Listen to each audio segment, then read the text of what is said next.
फलटण तालुक्यातील 8 जिल्हा परिषद गटांपैकी 4 भाजपा राष्ट्रवादीला आणि 4 शिवसेनेला मिळाल्या, तर पंचायत समितीच्या 16 गणांपैकी 8 शिवसेना आणि 8 भाजपा राष्ट्रवादीला मिळाल्या आहेत। याबाबत पत्रकार परिषदेत बोलताना माजी खासदार रणजितसिंह नाईक निंबाळकर यांनी सांगितले की आमचा विकासाचा दृष्टिकोन पाहून पंचायत समितीमध्ये निश्चितच आमचं दैव बलवत्तर असल्यामुळे आम्हाला सत्ता स्थापन करण्यास कौल मिळणार आहे आणि जर विरोधी पक्षाच्या भूमिकेत बसलो तर प्रभावी विरोधी भूमिका मांडून विकासाचा दृष्टिकोन ठेवण्यात येईल। आज आपल्या तालुक्यात जिल्हा परिषद आणि पंचायत समितीच्या निवडणुकीचा निकाल जाहीर झाला। पंचायत समितीचे आमचे 8 सदस्य आणि जिल्हा परिषदेचे 3 सदस्य निवडून आले आणि पिंपोडा उत्तर कोरेगाव मधील 1 असे 4 जिल्हा परिषद सदस्य निवडून आले। तालुक्याच्या बाबतीत बोलायचं झालं तर थोडा अनपेक्षित असा निकाल आहे। त्याचं कारण असं की थोडा गट ज्या वेळेला मोठा होतो, राजकीय पार्टीची ताकद वाढते, त्यावेळा कार्यकर्त्यांच्या इच्छा अपेक्षा वाढत जातात आणि त्या सगळ्यांच्या इच्छापेक्षा पूर्ण करताना नेतृत्वाची थोडीशी कसोटी लागते आणि त्यामध्ये थोडीफार नाराजीची भावना कार्यकर्त्यांच्या मध्ये होती आणि असंच काहीतरी थोडंसं उमेदवारी देताना काही आग्रहास्तव चुकीच्या ठिकाणी उमेदवारी दिल्या गेल्या असतील, पण ते झालं गेलं सोडून 8 गेले 25-30 वर्षात आमचे 2 किंवा 1 असा सदस्य असायचा, ते 8 सदस्य म्हणजे 50% सदस्य आज या ठिकाणी पंचायत समिती आले। दुर्दैवानं आमच्या सस्तेवाडी गणातला फक्त 20-22 मतांनी विजय भिसेंचा पराभव झाला, निसटचा पराभव झाला। दुसरे 2 उमेदवार 70-80 ते 100 मतांनी फक्त पराभूत झाले। म्हणजे नैतिकदृष्ट्या हा पराभव नाही असं म्हणलं तर ते वावगं ठरणार नाही। तरी सुद्धा कार्यकर्त्यांचा आणि तालुक्यातील मतदारांनी दिलेला कौल हा आम्ही नम्रपणे स्वीकारतो आणि निश्चितपणे भविष्यात दैवी कृपेनं फलटणच्या पंचायत समितीपदी आमच्या आघाडीचा सभापती बसेल अशी अपेक्षा या निमित्ताने मी व्यक्त करतो। पत्रकार बंधूंचं या ठिकाणी सर्वांचं आम्ही स्वागत करतो। पंचायत समितीच्या 16 जागांपैकी 8 जागांपर्यंत आम्ही मुसंडी मारलेली आहे।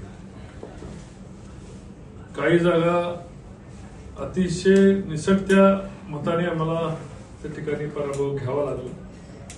पंचायत समितीच्या याच्यामध्ये फारच एक तर जागा 19, काही जागा 100 मताच्या फरक आतच आम्हाला काही जागांच्या मध्ये पराभव स्वीकारावा लागला। पण मी गेले 15-20 वर्षाच्या या जिल्हा परिषद पंचायत समितीच्या राजकारणामध्ये मी काम करतो। जिल्हा परिषदेच्या आमच्या फलटण विधानसभा मतदारसंघामध्ये 4 जागा निवडून आल्या। याच्यामध्ये अमित चव्हाण जे पिंपोड्याचे आहेत, दुसरे सौ नलवडेताई, किरण नलवडेताई, विष्णुपंत लोखंडे आणि आमच्या जगताताई, अशा 4 जागा आमच्या जिल्हा परिषदेच्या निवडून आल्या। निसटत्या मताने आमची 1 जागा विडणीची किंवा 60 मताच्या फरकाने आम्ही विडणीची जागा निसटत्या मताने आम्ही गमावली। पण राजकारणामध्ये आम्ही विधानसभा आमच्या इथं सहकार्य आम्ही विधानसभा घेतली, नगरपालिका घेतली आणि पंचायत समितीवर सुद्धा सभापती या ठिकाणी आम्ही सर्व मिळून करू शकू अशी अपेक्षा या ठिकाणी निश्चितपणे व्यक्त करतो। तो चिठ्ठीवर जाणार आहे, पण दैव आणि या ठिकाणचा विकास करण्यासाठी परमेश्वर आणि या सगळ्या लक पण आमच्या बाजूने राहील अशी अपेक्षा व्यक्त करण्यात काहीच हरकत नाही। येणारा काळ हा निश्चितपणे फलटण तालुक्यासाठी चांगला राहणार आहे। पंचायत समितीच्या या ठिकाणी जर विरोधात बसलो आम्ही तर प्रभावी विरोधी पक्ष नेता म्हणू, पण आणि जर आमचा सभापती झाला तर आम्ही चांगल्या पद्धतीने या ठिकाणी काम करू। आरोपाची राळ या ठिकाणी उठली होती आणि मागच्या वेळेस फक्त 1 जिल्हा परिषद गटावर आम्ही समाधानी होतो, पण ह्यावेळी 4 जिल्हा परिषद सदस्य आणि 8 पंचायत समिती सदस्य आणि तालुक्यामध्ये निम्म्याला निम्म झालं।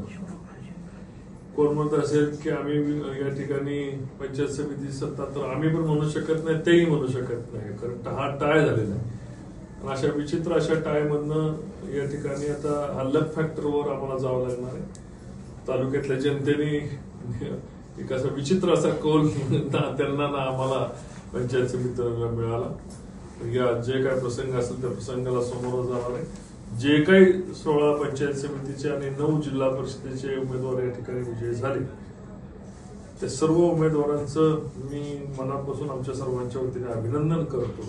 याचबरोबर अजितदादांच्या आज झालेला 13वा आज असल्यामुळे आम्ही सर्व ज्येष्ठ मंडळी या ठिकाणी विचार करून सांगितले की या 13व्याच्या पार्श्वभूमीवर कुणीही गुलाल स्वीकारायचा नाही आणि आम्ही कुठल्याही पद्धतीचा आनंद उत्सव या ठिकाणी आम्ही साजरा करत नाही. तर या ठिकाणी श्री शरद पवारांची तब्येत सुद्धा अचानकपणे खूप ढासळली असं ऐकलं. या पार्श्वभूमीवर आनंदोत्सव साजरा करणं योग्य नव्हे असं आमचं सर्वांचं मत आहे. जरी 8 जागा करून तालुक्यामध्ये निम्म्याला निम्मा आम्ही करू शकलो तरी या ठिकाणी आज आम्ही कुठल्याही पद्धतीचा आनंदोत्सव करायचा नाही असं ठरवलं आहे. आपल्याला सर्वांना पत्रकार बंधूंनी ज्या ज्या पद्धतीने आमच्या बातम्या प्रसारित केल्या असतील, माहिती दिली असेल आणि विशेष करून फलटण कोरेगाव विधानसभा मतदारसंघातल्या तमाम गोरगरीब जनता तमाम माझ्या युवकांचे मी आभार मानतोय की त्या ठिकाणी या ठिकाणी राजे गटांच्या जे पूर्वी त्यांचे जवळपास 16 मधले 14 होते तर त्या 14 जणांमध्ये अजून 6 जणांचा पराभव त्यांनी केला आणि आम्हाला 8 जागांपर्यंत आमची मुसंडी त्या ठिकाणी नेली. 1 जिल्हा परिषद गट होता तर त्या ठिकाणी 4 जिल्हा परिषदेपर्यंत आम्हाला घेऊन गेले आणि आमचा आलेख हा प्रगतीचा आलेख आहे, वाढणारा आलेख आहे, विकासाचा आलेख आहे. आज 2 वरून आम्ही 8 पंचायत समितीवर झाले, 9 पंचायत समिती तसं वाठारची पण पंचायत समिती या ठिकाणी आमचीच लागलेली आहे, भाजपच्या चिन्हावर लागलेली आहे. तर 9 पंचायत समितीवर जाणं आणि जिल्हा परिषदेच्या एका जागेवरून 4 जिल्हा परिषदेच्या जागेवर जाणं हा सुद्धा एक आगळा मोठा विजय मानायला पाहिजे. आणि जे आम्हाला आमच्याकडे आले त्या सर्व जागांचं मनापासून त्यासाठी झटणाऱ्या भारतीय जनता पार्टी आणि राष्ट्रवादी काँग्रेसच्या सर्व सहकारी बंधूंचं मी या ठिकाणी अभिनंदन करतो. विजय पचवायला शिकलं पाहिजे. माझा सल्लाही आहे की कुठेही विजयाचा उत्मात न करता आम्ही कुठल्याही विरोधी पक्षाच्या लोकांना त्रास होणार नाही. आपण ही परंपरा विधानसभेला पाळली होती, तीच परंपरा आपण नगरपालिकेला शमशेरदत्ता नगराध्यक्ष झाल्यावर पाळली आणि आताही तीच परंपरा आपण सर्वजण पाळावी अशी विनंती आपल्या मार्फत मी करतो. नमस्कार. खऱ्या अर्थाने तुम्ही म्हणायला पाहिजे की 8 जागावर आम्ही गेलो 2 वरून आमचा पराभव कसं आम्ही म्हणणार, आम्ही तर आमचा विजयच म्हणणार ना. 2 वरून 8 वर गेलो आणि निम्म्याला निम्मा, त्यांचाही विजय नाही आमचाही विजय नाही. तसं तर जे काही जागा आल्या नाहीत त्याची कारणमीमांसा करणार, त्याचं अवलोकन करणार आणि भविष्याच्या राजकारणामध्ये त्याची सुधारणा निश्चितपणे होईल. भविष्यात जेव्हा कधी पंचायत समिती होईल तेव्हा 16च्या 16 पंचायत समिती कशी घेता येईल या पद्धतीने आमची वाटचाल होणार.